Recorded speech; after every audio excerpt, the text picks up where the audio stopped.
지금까지 주기도문을 시작하는 부른말부터 하나님 청원 3가지, 그리고 우리 청원 3가지의 각각의 의미에 대하여 자세하게 살펴보았습니다.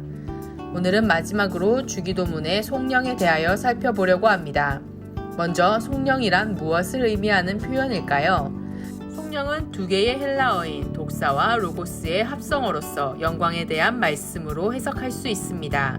또한 속령이란 단어는 영광송, 즉 영광을 노래함이라고도 말할 수 있습니다. 결국 속령이란 하나님께 영광을 돌리는 고백이라고 말할 수 있습니다.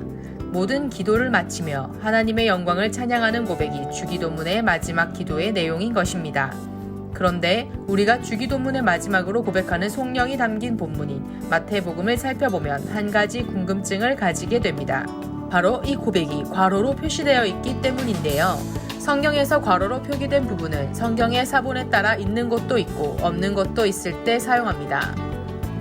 또한 마태복음과 더불어 주기도문이 기록되어 있는 누가복음에는 아예 속령의 내용이 기록되어 있지 않습니다. 이것을 종합해보면 대다수의 학자들은 주기도문에서 마지막으로 고백하는 속령은 예수님이 직접 말씀하신 것이 아니라 후대에 첨가된 것이라는 사실로 여기고 있습니다. 그렇다면 왜 후대에 이러한 속령이 첨가되었을까요? 바로 예수님이 가르쳐주신 기도를 기도문의 형태로 구성하려는 목적으로 인하여 첨가된 것으로 이해합니다. 그럼에도 이러한 속령이 가지는 의미는 있습니다.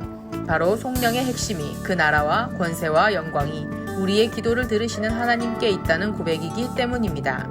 주기도문을 마치며 우리가 기억해야 할 것이 있습니다.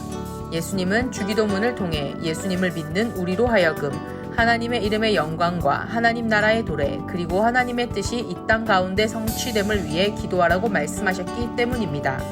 그런데 많은 그리스도인들이 이러한 예수님께서 가르쳐주신 기도대로 기도하지 않고 더 나아가 그 기도의 가르침대로 살지 않을 수도 있습니다. 그러나 그럼에도 하나님 나라는 반드시 임할 것입니다. 그 권세와 영광이 충만하게 나타날 것입니다. 왜냐하면 하나님의 나라는 인간의 헌신만을 의존함으로써 오는 나라가 아니기 때문입니다. 그런데 만약 우리가 주기도문의 가르침을 잊어버리고 그 가르침대로 살지 않는다면 우리의 삶과 우리의 신앙생활은 결코 성공적일 수 없습니다. 그것은 주기도문 속에 하나님 나라 백성으로서 예수님을 따르는 제자로서의 비전과 사명이 담겨 있기 때문입니다. 우리는 하나님 나라의 거룩한 백성으로 부르심을 받았습니다.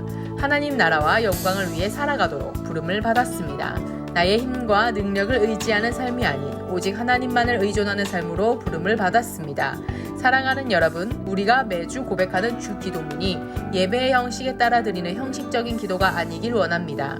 우리의 마음을 담은 고백이 되고 더 나아가 우리의 삶이 되길 원합니다. 주님이 다시 오실 때까지 이 기도를 반복해서 드리며 이 기도의 가르침대로 살아감을 통해 하나님의 기쁨이 되길 소망합니다.